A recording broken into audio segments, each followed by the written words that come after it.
I'm here with Chaplain Colonel Shmuel Felzenberg at the Aleph Military Conference in Florida, and we're going to be discovering and understanding insights into his career as well as the military in general. First of all, Ralph, I just want to thank you for your time in interviewing me. So it was a little more than 10 years ago, about 25 plus years ago. 6 or 7 years old. That's correct. I was 6, 7 years old. I've always been raised with the principle of Hakar Satov, recognizing giving back for kindness done to oneself and for everything America has done for the Jewish people. And growing up with a very military-minded, friendly family, it was clear to me that military service would definitely be a fitting pursuit. Granted, I was not in the military at that time, and there's obviously a big cultural gap between the civilian American world and the military, but a series of events gave me opportunity to look into it, and as they say, the rest was history. But it's predicated upon a patriotic calling, desires to do ministry for service members across the whole spectrum, and a little bit of payback patriotically to the country. So what were you doing? What were you doing prior to your service? So the last thing I was doing was in the kosher food business. I was actually working for ShopRite supermarkets as a manager, utilizing both my rabbinic training as well as my customer service background. And when you decided that you want to join the military, what was some of the first shocks and first changes that you had to adapt to, especially 2.5 decades ago when you don't have the same infrastructure that we kind of have today? That is definitely a good one. Being born and bred in New Jersey, in a community that had a significant Jewish component with all the luxuries that New Jersey, New York bring to bear. As soon as I joined, I reported down to Fort Jackson, South Carolina for my chaplain basic course. Great community in Columbia, South Carolina, but indeed it is not New Jersey. A number of kosher restaurants and the like are basically non-existent, and between that and the culture shock from civilian world to military, and of course having had little to no experience with Christian or other faith clergy, so being plunged into that world was indeed quite a paradigm shift in my life. A good one. I embraced it, loved it, like to think I did good at it, and as they say, also the rest is history. So it's a combination of the community, my alternate faith peers, again, the lack, as you say, of at least widespread Jewish infrastructure, but again, the community in Columbia truly is a great Jewish community, and I still consider the Chabad rabbi down there as my personal community rabbi, even though we no longer live down there. So it is a wonderful place, no bad on it, but as they say, if you're not in the New Jersey, New York region or places akin to that, there is a little bit what getting used to. You went down there for your military career, and that ended up being your rabbi. Right. I was already ordained, but went down there because every chaplain, when they come in, they have to receive their branch qualification training. So just like if you're a finance officer, they have to teach you whatever it is that they do and the like. But for chaplains, we have to go down. It's a 3-month course, and they basically teach you, not about religion, but they teach you how to be an Army chaplain, how to provide religious support, advise, command, and operate within the military context. But what I was asking is more the idea of, so you created a connection with the rabbi down there to such an extent that you still consider him as rabbi. I do, yeah. Which is pretty amazing. Is that what? For several reasons. So really, the reason for that, when I was down there in the basic course, granted I was isolated as a student in a school, very intense program, so it wasn't really during the initial assignment there for the basic course, but having gone back subsequently for my advanced course, and having been assigned on staff and faculty there not once but twice. So I am a repeat offender in the South Carolina area in Columbia, and so attending the synagogue, the warmth of the community, just overall the transparency and love that the rabbi there exudes, and he is also the contract rabbi. Whenever there is especially not an assigned rabbi at Fort Jackson, he has the contract to provide services on the weekends for the Jewish service members. So it's his love of the military community, the warmth that he and the overall Columbia environment provides. And when you were in that first class, that first time you were interacting with other faiths, are there any anecdotes or stories that pop out to you as realizations or funny shocks? Well, so I will say one of the things that I did not anticipate was in the basic course, while some of the chaplains were a little older, some a little younger, but by and large, a healthy number of them are fairly fresh out of seminary, full of vim, vigor, and they're carrying their respective torch from their faith background. Let us just say that there might sometimes be debate, argument, conflict of a theological nature.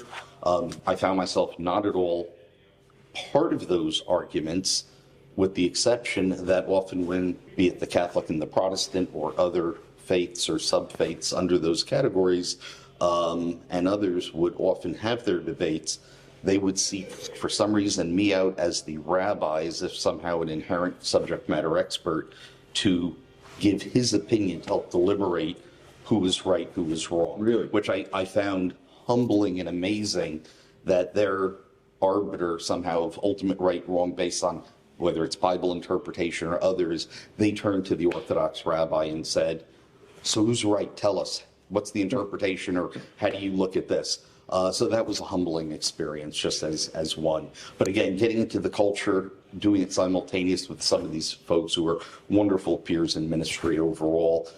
So like I said before, the folks I support and provide religious support for, I am not out there doing Catholic Mass and different rituals across the whole faith spectrum.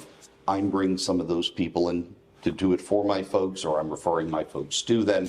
Likewise, they have Jewish service members within their units and their installations. And so whether it's a need for input, advisement, or hands-on religious support, they will either refer to me or get with me and say, hey, Felzenberg, I'm here. Who's your local Compo 2-3 Guard Reserve rabbi that we can maybe bring in to support our folks? So whether it's direct, whether it's indirect, or whether it's help just advising how to provide religious support to Jews, and again, the whole spectrum of service member populace. You said you were commissioned 2.5 decades ago, which puts you right in the line of the global war on terror. Mm-hmm. In that period, did you enlist prior to September 11th? So yes, I came in April, May timeframe of '99.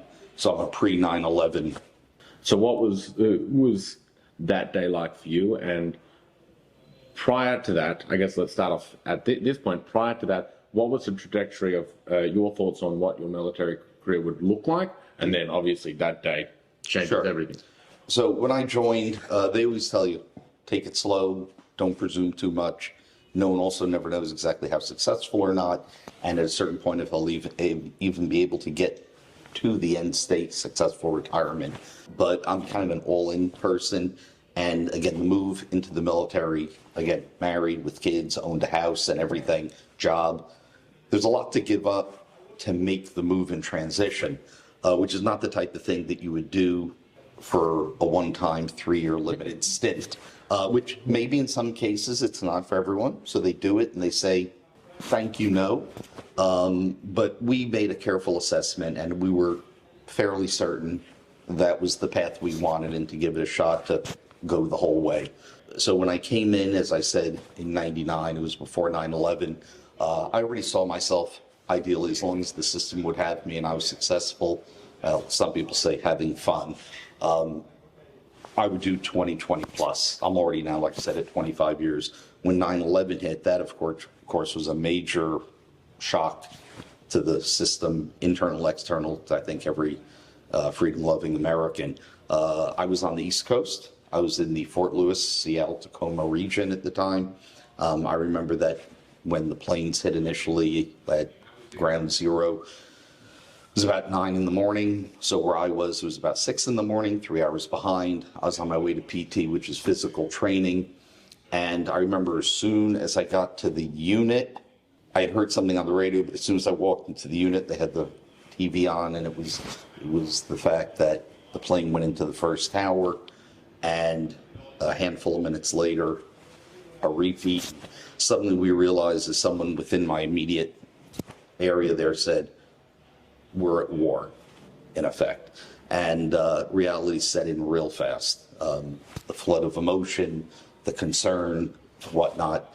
And as the days, months, and eventually years unfolded and what became that ongoing conflict and multiple deployments, both myself and tens and tens, hundreds of thousands of others to places like Iraq and Afghanistan, etc.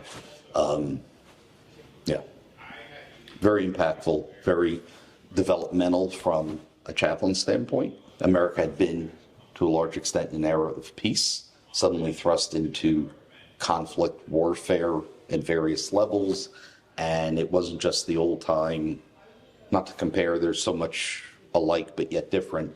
You have large-scale operations like, World War II, mass warfare. Yeah. Then you have like insurgency and counterinsurgency, and without getting too doctrinal, different types of warfare. So even the folks who are the older seniors transitioning almost out of the military, who had seen conflict prior, whether in the Gulf War or maybe there was the tail end. Probably the most similar. But... Right. Yeah, and there are a couple of folks maybe who had seen, as youngins, they had seen Vietnam and they were getting close to retirement. The conflict we were entering into, which ended up being very protracted and ongoing, it was just of a different nature altogether, with the whole multinational component and alliance. It was both on a personal, professional, and ministerial level an extreme learning curve. But it didn't have to happen right away.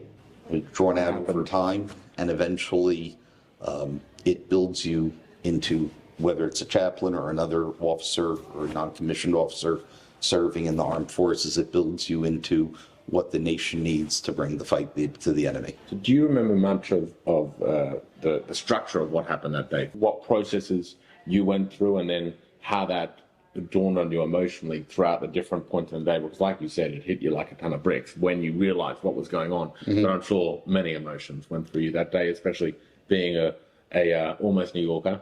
Sure. I have to say that because I live in Brooklyn. Correct. And I lived in Brooklyn when I first got married to for about a year and a half. So to answer your question, and it's a broad one, and there's no one definitive answer, but in terms of the emotions of the day, like I said before, how the initial day started unfolding, there was, number one, the concern and safety of certain friends or loved ones. While I didn't have relatives who were in the Twin Towers or whatnot, but as you know, the Pentagon was hit and so on and so forth. And even when the bird went down in Pennsylvania, until the events of the day were proclaimed to be at an end, you don't know how far it is going to go. Is there going to be another incident, another plane, another occurrence? So it was a day filled with concern, frustration, fear, anger.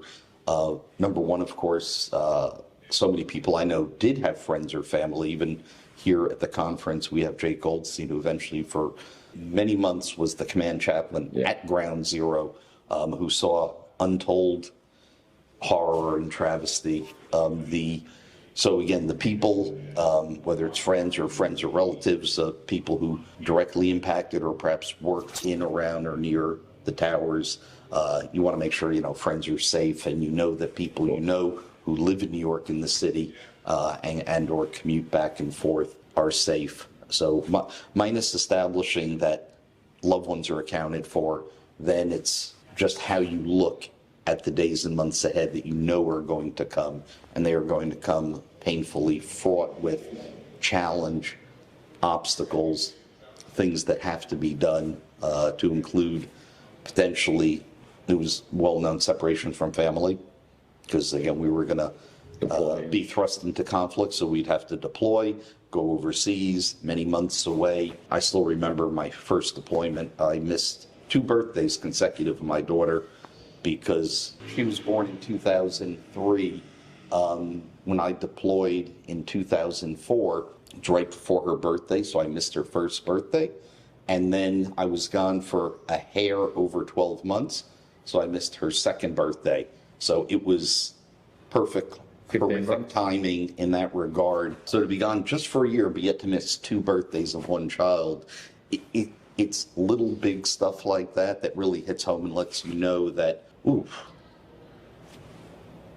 Thankfully at the time she was just an infant, didn't know daddy wasn't home per se, but it hits you here, and that, okay, sure, you're going to miss whether it's an anniversary or a birthday, but when one child back-to-back years has to pay the price in a single deployment, that's rough. So what do you do to deal with that, having been deployed several times, and kind of cope with that, as well as still stay strong as the religious leader on base and the person that people usually look to for that morale boost? That is a unique challenge that I can't say I definitively have the answer to. What I can tell you is, at least being myself dedicated to the mission, and being all in, as I said from the very start, as we even looked at the career, and knowing that hardships would eventually probably come, it is all part of the job. And you have to understand that, and you hear senior leaders talk about this all the time, that the real heroes of our country are not necessarily just the service members, but it's the families. Because it's the families that, number one, provide the structure, the home life, and the security for the service member while they're going through, whether it's commissioning and training and all the moves in subsequent years. They provide the service member their life and structure. And they move, again, patiently, lovingly, and with much sacrifice along the way for however long someone is making it their career. But then, of course, when separation comes due to deployment, I think it goes without saying, while children may not fully embrace or understand the idea, the family as an entity knows that is part of it. And I'm at least comforted by knowing that my family is at least, if not more, dedicated than I am, and smart, don't have their head in the sand, and that while I hope they forgive the encumbrance thrust upon them and the time lost and the special events that could not be properly celebrated or observed in their right time in person, whether it was through Skype. I don't even know if Skype is a thing anymore. But whether it was Skype... It is, that's how I call it, my grandmother in Australia. Okay, there you go. But whether it was Skype or whether it's now Teams or other forms of social media that enabled service members to connect with loved ones home, that is a big thing. As they say, technology is wonderful when it works. And having been deployed and standing in long phone bank lines, waiting to use a phone, put a code in to get a free call to the States, but having to wait sometimes 2-3 hours or make an appointment, sign in and come back. And now, thankfully, with certain social media platforms and other tools, ping, ping, ping. Unfettered access, boom, boom, boom. Right. So time saved, but also live audio visual with, little to no broken, static, static and whatnot. So that is a wonderful thing. And as they say, God brings the healing before he brings the affliction. So whether it's the occurrence and inventing of certain IT developments and certain things, one way or another, God sees to bring us what we need before we are catastrophically impacted. So whether in our small part of the world, whether it's the separation and things that have to do with deployment and certain inventions that will help ameliorate and mitigate the impact, they are in place. Because I can only imagine the folks, my first endorser, I remember he used to tell us stories. He used to write his wife every single day, pen and paper letter, every single day. They were probably having conversations that were like, that's correct. They'd get a letter for something that happened 3 weeks prior, and since then they'd already written 20 letters.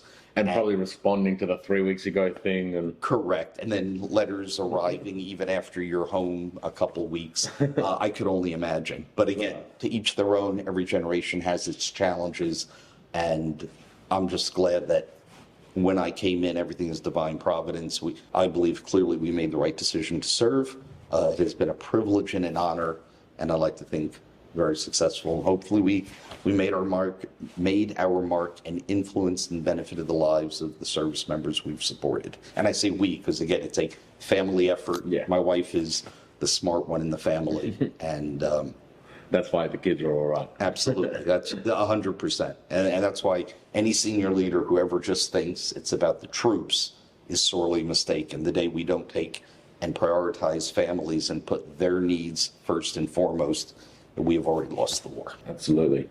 So to shift on it to a bit of a different topic, deployment and some of your experiences there. obviously the exciting ones, you know, the Hollywood ones, but as well the more emotional and difficult times. You know, I don't know which side of that conversation you'd like to start on, so I'll let you riff and kind of play off there. Sure. So there's obviously a lot of various stories that I can't necessarily go into. Granted, I'm not a special operator, so it's not necessarily high-end mission secret stuff, but just a few things I'd just like to highlight. One, the power of prayer. For anyone who's not necessarily a believer in power of prayer, and that indeed it works, I have to say honestly, I feel sorry for them, because I know firsthand experience. For me, completely fully believe, having been faced with several challenges on deployment, whether it was a helicopter gone down in the most extreme adverse conditions imaginable, where the thought of any survivors would be beyond the pale of imagination, and leveraging the power of prayer and the recitation of psalms. Are you able to tell the story, to explain how that, like, what happened? Only to an extent. Of course. Only to an extent. So I was an aviation unit chaplain. Aviation is Army Rotary Wing. And now, in general, when something happens and goes amiss, communications go black, because until proper the event is over, and or if there's fatalities, notifications have to occur. But again, working in the proper way, utilizing also certain prayer channels, with the understanding that just even like also in the civilian world, you've seen folks will lean out to a friend, a loved one, or a group and say, can you please say Tehillim, sometimes in a non-specific way, or just for a refuah, for someone in need, even perhaps without identifying the malady or even sometimes the person. I had assembled a small hand-select prayer group of people who I told in advance that I would sometimes call upon them to recite Tehillim upon request.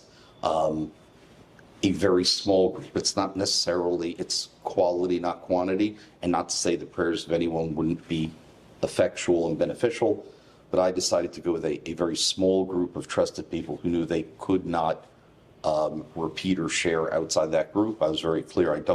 I do not want you to tell a friend who would tell two friends who would tell two friends. It's, here's our group. If I call and say, need you to pray, non-specific, recite your Tehillim, and whatnot. And I turned to that group repeatedly several times. And on this one occasion, I happened to be in Afghanistan. We had not one but two birds go down. Imagination that it could have ended up as favorable as it did was beyond imagination.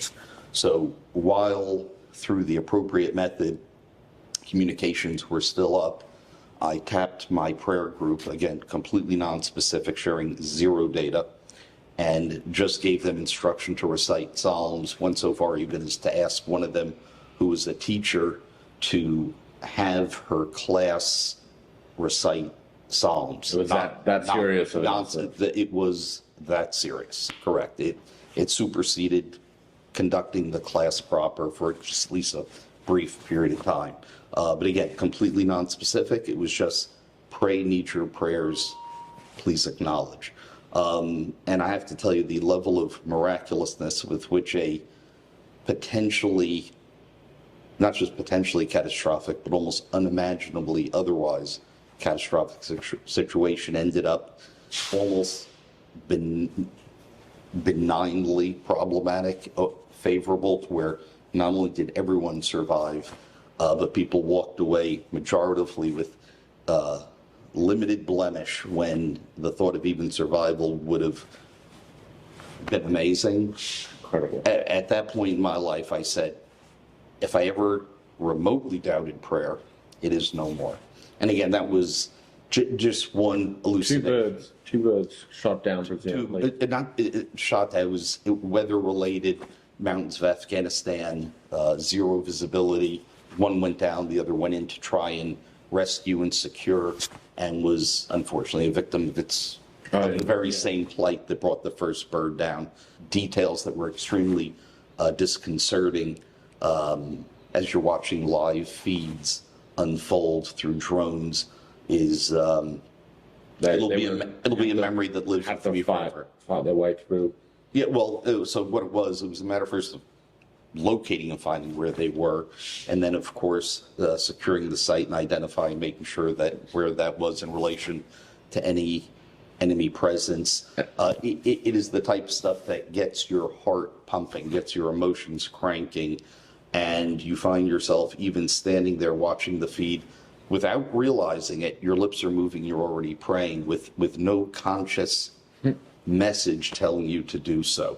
And then you realize. The reason I'm asking for more details is not to try to pry on the details, but rather to show just how dire the situation was. Because if you're saying everyone survived, that's just extraordinary. It was extraordinary. And again, what was extraordinary again was not just the potential travesty of the situation, how grave it was, but again, the good that unfolded as a result was not only equally, but even more so miraculous. So again, to say that God hears all our prayers, the way in which they are always answered may or may not comport with what we'd always like to ideally see. God has his whole agenda, has his whole understanding of what has to happen, but we have a chance, as it were, to insert and arouse divine mercy in certain situations. And chaplains or caregivers, we see to the well-being of the force. It's ultimately about providing love, care, well-being for the service members and their families. And in the case of actual military operations, that can include some pretty intense stuff sometimes, whether it's last rites or whether it's, intervening or advocating for service members. Our ministry takes on many a different form. On a more personal level, on a not necessarily ministerial at all level, when you first landed, was your first deployment Iraq or Afghanistan? First deployment was Iraq. So when you first landed in Iraq and you land in this base, there's warfare right outside your doors. I assume, but based off your timeline, you probably heard it all night. All night is relative, but I heard quite a bit of it. Correct. Where we were, we actually were on a large base, but on the far corner of it, and daily, just about daily, sometimes more than once a day, the alarm went off and we had to seek cover. And it was not entirely uncommon that right within our compound, whether rocket or mortar fire of one sort or another would come in. And so, again, clear and present danger, yes. I don't want to say that's part of the game, but some service members clearly had it far worse at certain smaller locations far forward, throughout a variety of deployments, both Iraq, Afghanistan, and elsewhere. Where you end up by providential decision and how the unit's mission plays out. Service members have some pretty wild stories. Mine may be timid by comparison, but again, when you're sleeping in a place, and a good story in 2014, I was the deputy command chaplain for all of Afghanistan. And when I came to work one day at 8 o'clock in the morning, from the containerized barracks we were living in across the street, I saw a cannonball-sized piece of shrapnel lodged into the side of the building directly on the opposite wall of where my office was. So the rocket fire that came in overnight, for which we heard, it went into the appropriate shelter for safekeeping. Lo and behold, one of the pieces hit right on my office wall on the outside. And because of, thankfully, of how the Corps of Engineers designed and constructed the building, it didn't penetrate. But when you see the equivalent of a bowling ball of shrapnel lodged into what would be where I was sitting in there, that will give you reason to pause and to be thankful. And yeah. Wow. So I'm moving on because of time constraints, but that really is just, I don't know how you do it. You mentioned the deputy chief, correct, of Afghanistan. So I want to indulge into that for a moment and ask what that experience was like, some of the workings of it, so people kind of understand what that actually means, and also that responsibility of being a Jewish chaplain, a rabbi, but obviously in a position like that, it's multi-faith to the extreme. Correct. Right. So in Afghanistan and with all the not just all the different American units, but some of the international partners, allies, and partners that we work with. How are the Aussies? There you go. Indeed, we've supported. On prior deployment, I had an Australian colonel doctor in my congregation. Okay. Loved the uniforms, but on that deployment, again, the requirement to provide large, higher echelon administrative religious leadership for the whole theater.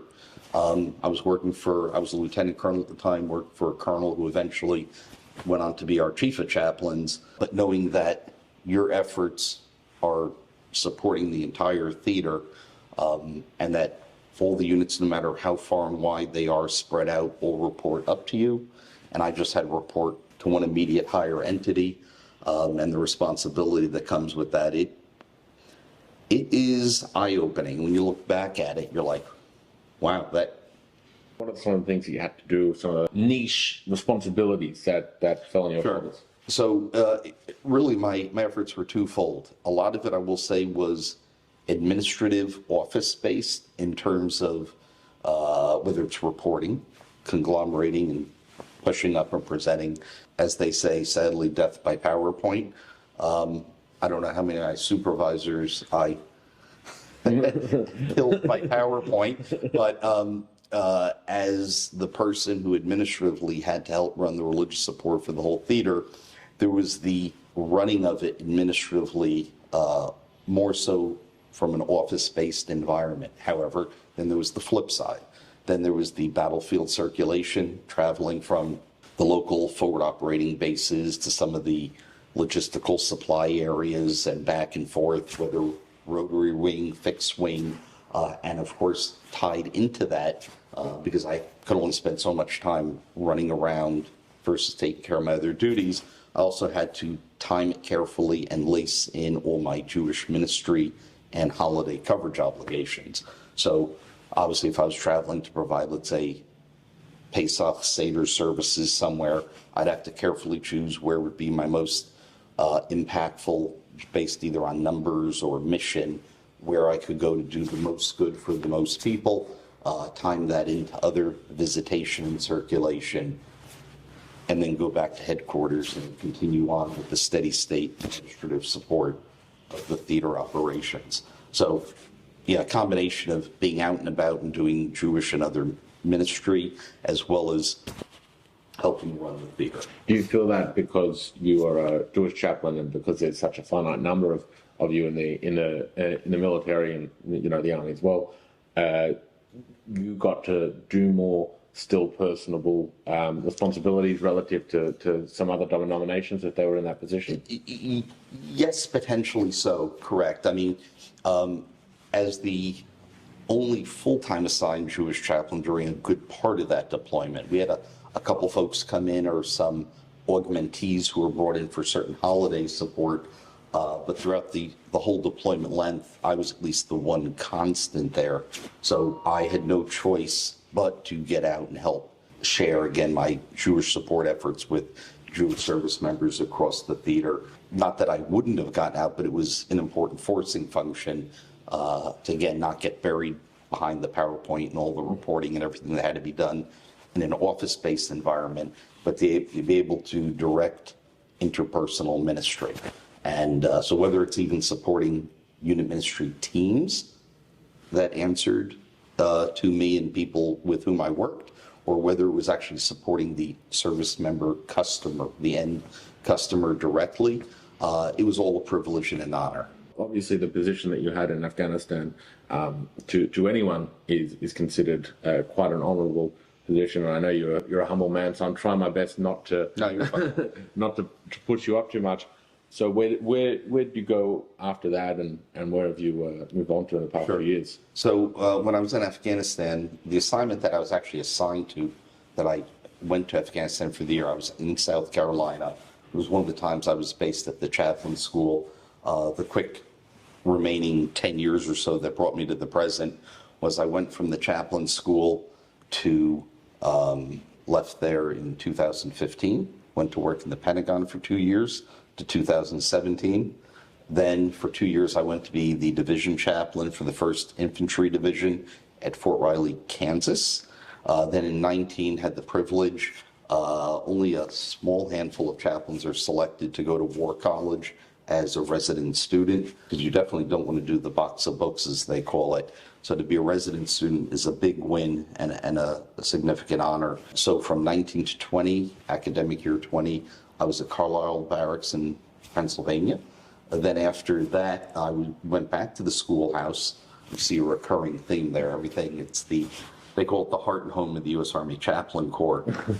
So I was the deputy commandant. So I was the number 2 person at the school, working under the commandant, supporting all the educational and leadership development efforts that go on there, helping chaplains become chaplains, and then chaplains who are already in the system develop further through the various courses that we offer. And then from beginning of 22 to the present, I'm going to move this summer, but 2.5 years at 5th Corps. 5th Corps is located at Fort Knox, Kentucky, and has a dual mission, which was sort of the design, but we didn't know it would play out exactly as we did till the invasion of Ukraine took place.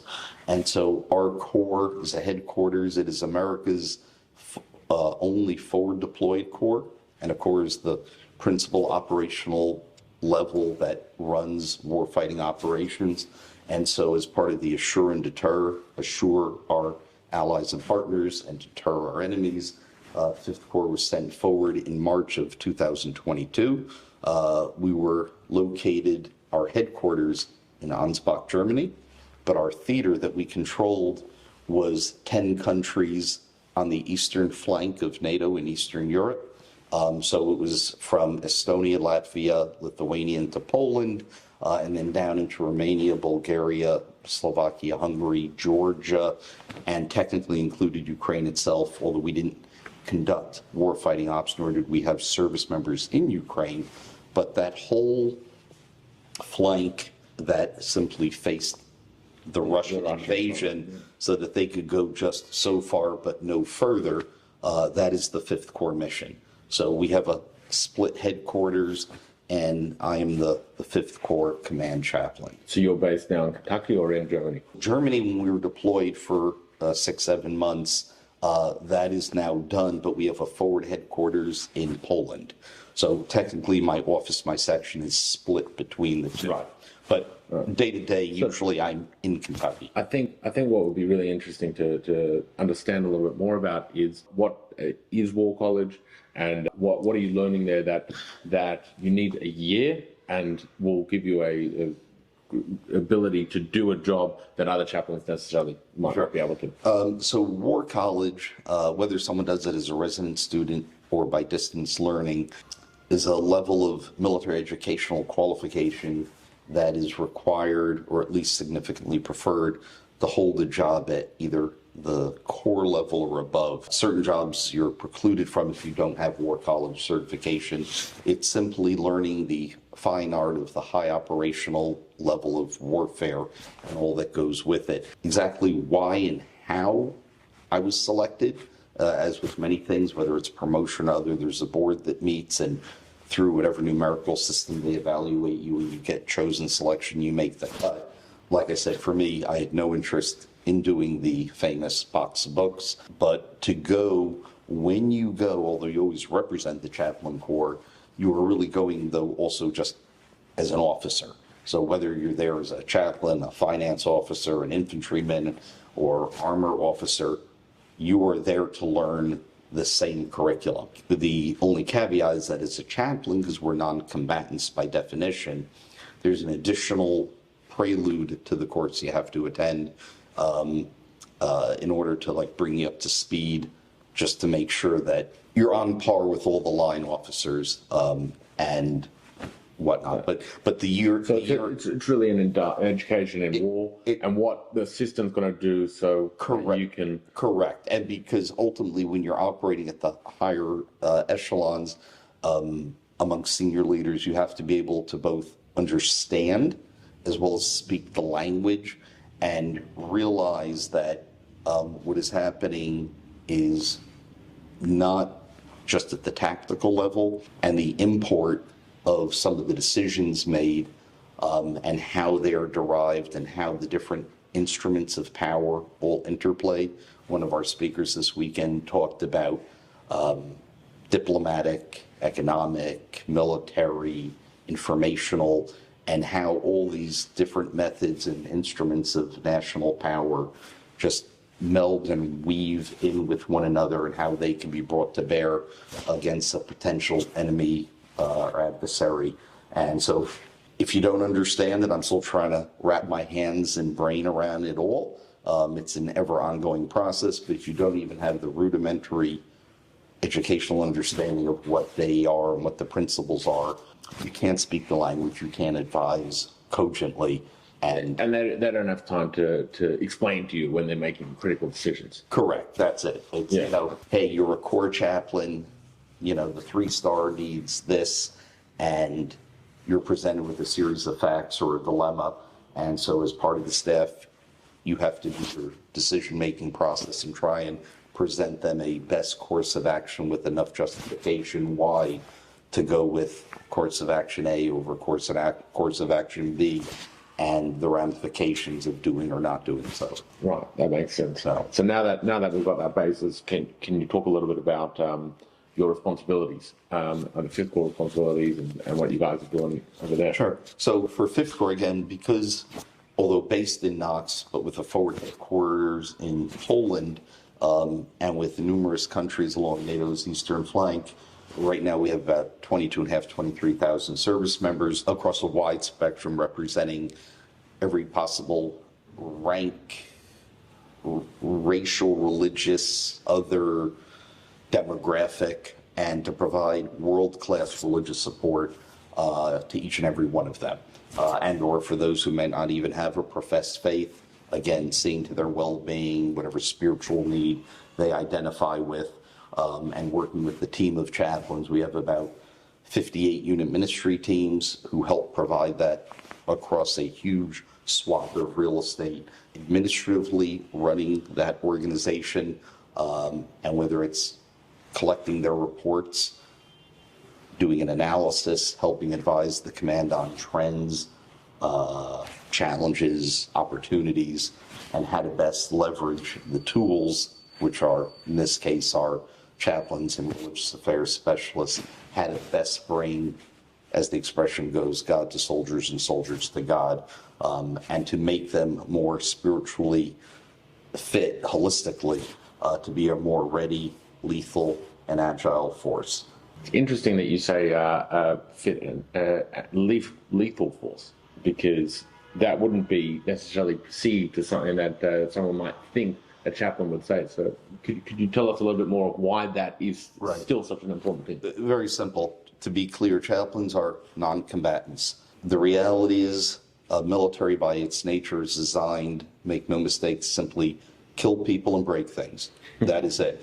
To utterly destroy or break the will of the enemy, or to scare them, like I said before, deterrence into a state where they, if they're fighting, they want to stop, or to hopefully, ideally, maintain a peace, sometimes however tenuous, and not even go there. So ultimately, if you do not have a lethal fighting force that is revered as such, there is no deterrence. And if ever called to action and you don't have that firepower, the ready soldiers who are ready to go forward in a moment's notice, who are skilled at their craft and trained in their respective jobs, you have nothing. You have nothing but potential catastrophe.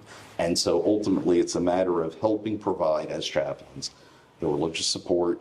Commanders have an obligation, just like they have to feed their soldiers and clothe them and train them. Chaplains provide religious support, which actually is the commander's responsibility to do in support of free exercise. We provide spiritual readiness, spiritual fitness, religious support that they need to make them holistically and in all ways the best, most ready, capable, resilient fighting force. And that all feeds into lethality. Like they say, it's when you get hit, it's not a matter of, it's being able to get back up. So being resilient, understanding who you are, being sure of yourself, being spiritually aware, that is a big part of what gets every soldier through the tough times. We even try to parrot all the wonderful quotes that are out there from General Marshall or General Patton and all these people about the importance, the all-importance of the power of the soul of the soldier and what it is, and without which there is nothing to bank upon. So we do that. We support the soul of the Army, one soldier at a time, and through that provide the lethality that our nation needs, again, whether to deter or whether, if called to combat, to do what need be done as efficiently as possible. I guess it's to remind soldiers not to die for their country, but love that the other poor sucker died for his. There's at least several good Patton quotes in there. And if you had seen, even from the IDF clip, where one of the chaplains was on video speaking to a bunch of soldiers seated who were about to go into combat, and he was quoting scripture in ancient times when they used to go to combat. The Conim and the commanders used to come out and read them the riot act, as it were, in terms of readiness and preparedness, the mindset that is needed to go into combat. And even the rabbis here talked about, even according to Jewish law, how certain things are set aside, and the nature of the mission of going to war and going to combat supersedes much. And we know in Jewish law and Jewish tradition, the value of human life, every human life, is priceless. And so, therefore, when you bring soldiers, let's say as a commander or as a chaplain who supports the commander, you bring soldiers into harm's way, you need them to be the most fit, capable, sound fighting force, whether as a group and on an individual basis, so they can do not only what they need to do, but that they can do it with the least internal harm to themselves. Again, it's about resiliency, it's about maintaining readiness, and it's about, when needed, bringing the fight to the enemy.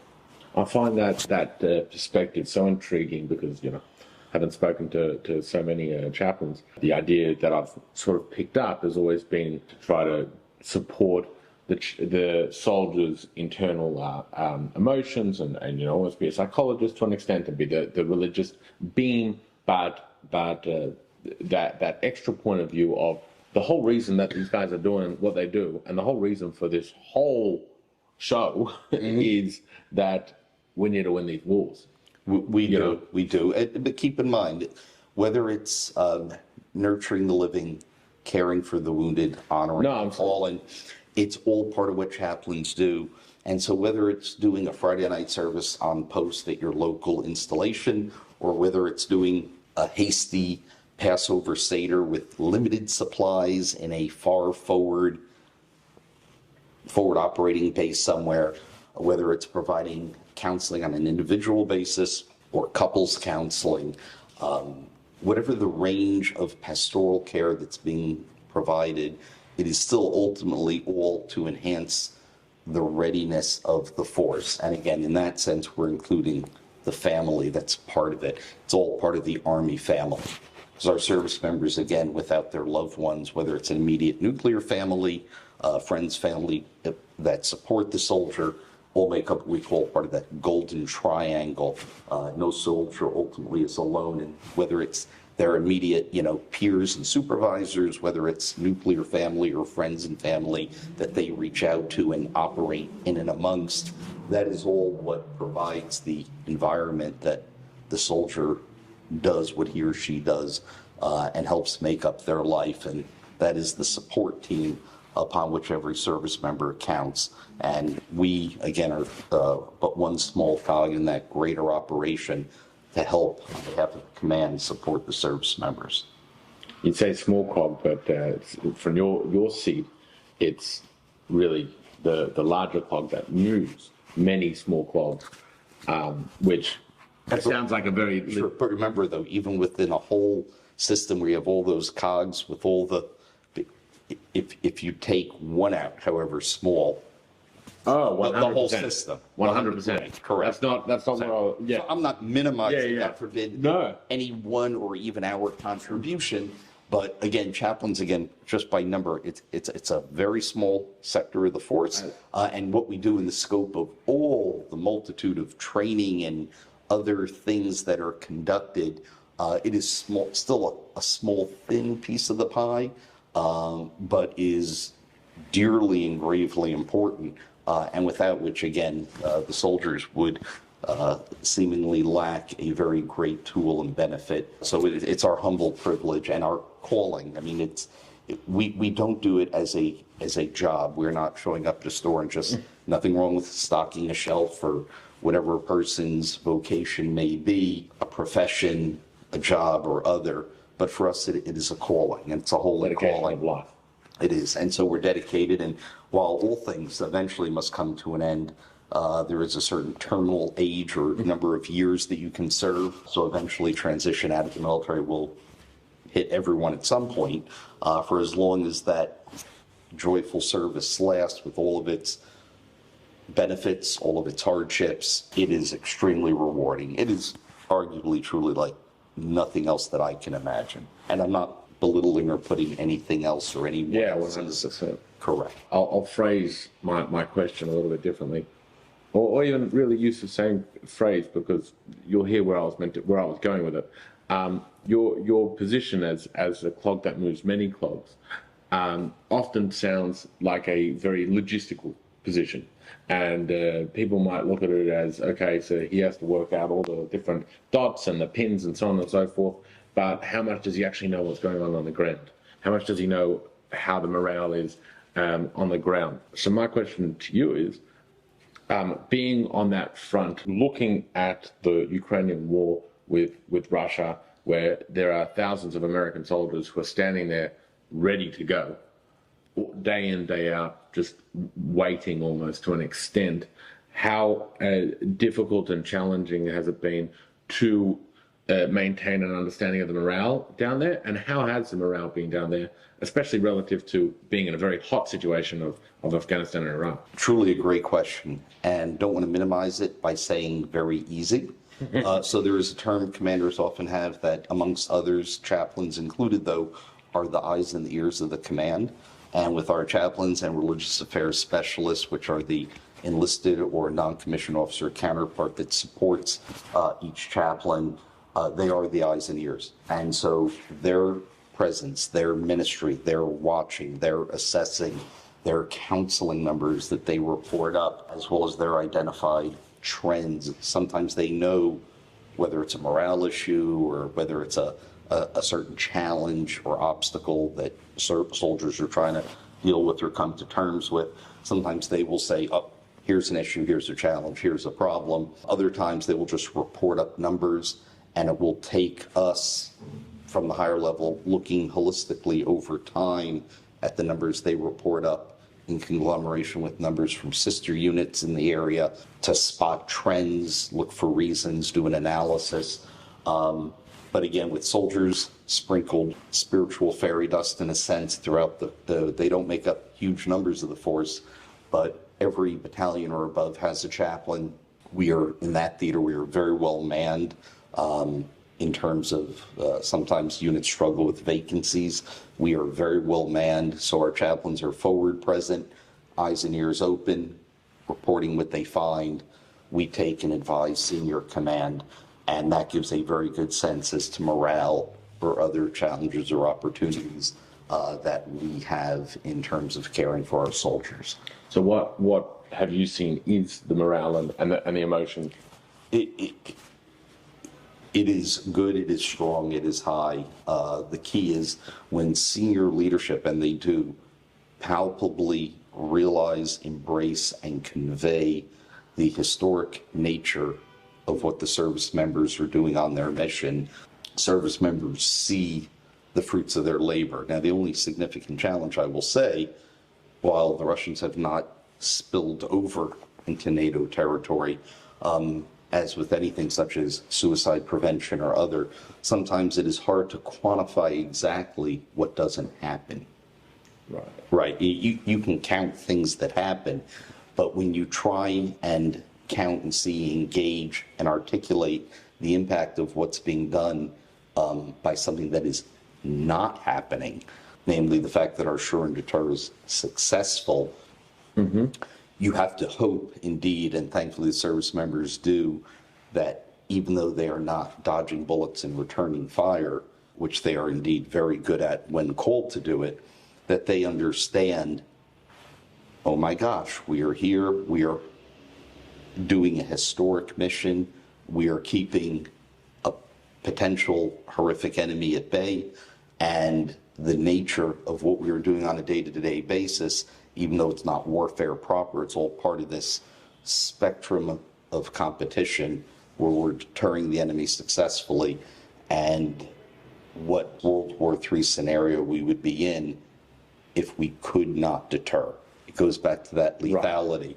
When commanders, as aided by their staff, subordinate commanders, and chaplains included, can see to a capable, ready, resilient, lethal force, that is understood by the enemy, and hence the deterrence occurs. So would you say that the morale is more the aspect of the knowledge and the pride in the fact that they are doing the almost thankless task of the deterrence, as opposed to the movie going? You said it very well. It's the thankless tasks of deterrence, but we are indeed greatly thanked by our partner and ally nations who are in those host nations, in which we have personnel, as well as other neighboring countries who know that even if they're not the border country, they are the next in line.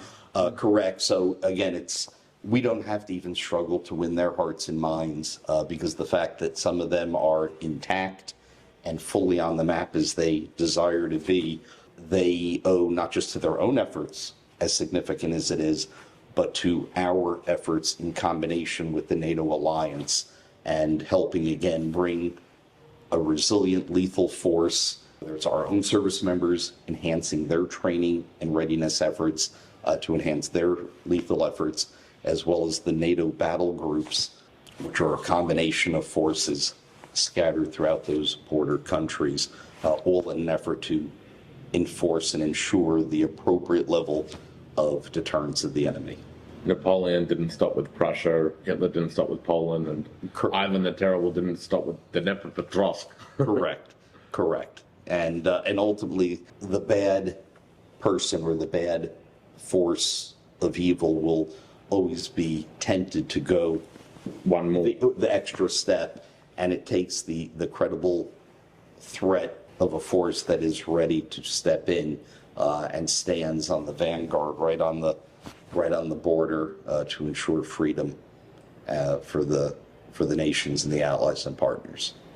Well, which is also why here at Aleph it's so important that whether we have the Belgian rep, the Canadian rep, the IDF Israeli rep, the German rep, the Netherlands representative, all these people are all part of a larger effort.